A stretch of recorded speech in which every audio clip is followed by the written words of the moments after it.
அருள் பெரும் ஜோதி, அருள் பெரும் ஜோதி, தனி பெரும் கருணை, அருள் பெரும் ஜோதி. நண்பர்களுக்கு வணக்கம். இன்றைய பதிவில் நாம் திருமூலர் கருக்கடை வைத்தியம் 600 என்ற நூலிலிருந்து பாடல் 415, 416 மற்றும் 417 பாடலை கவனிப்போம். பக்கம் 153. பார்த்திடு என்று சொல்லி பார்க்காத மாண்பர்க்கு ஏத்திய வாதம் எல்லாம் பெரும் பொய்யாம். வாத்தியம் மாத்திரை வயத்தம்ப வித்தையும் காத்திர இடப்பூனை கைபலன் ஒக்குமே.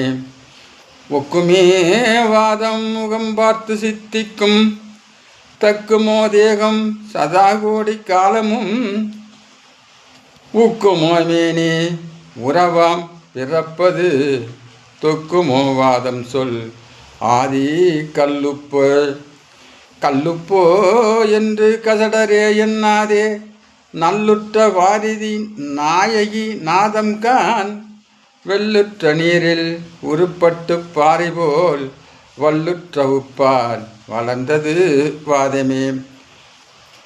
பார் என்று நான் கூறியதை கேட்கும் யோகத்தில் நிலை நில்லாதவர்களுக்கு வாதம் என்ற வார்த்தையே பொய்யாகும். குளிகை முறைகளும் சித்தியாகாமல் பாழாகும். இவர்கள் குட்டி போட்ட பூனையைப் போல் அங்கும் இங்கும் அலைந்து திரிவார்கள். யோக நிஷ்டையில் உள்ளவர்களுக்கு வாதம் செய்யும் முறையும் சதா கோடி காலம் வாழும் தன்மையும் உண்டாகும். வாதம் என்ற சொல்லுக்கு பிறப்பிடம் கல்லுப்பு ஆகும். கல்லுப்பு என்று சொல்லியவுடன் என்னமோ ஏதோ என்று மலைத்து நிற்காதே. இதுவே கடல் பத்தினியின் நாதமாகும்.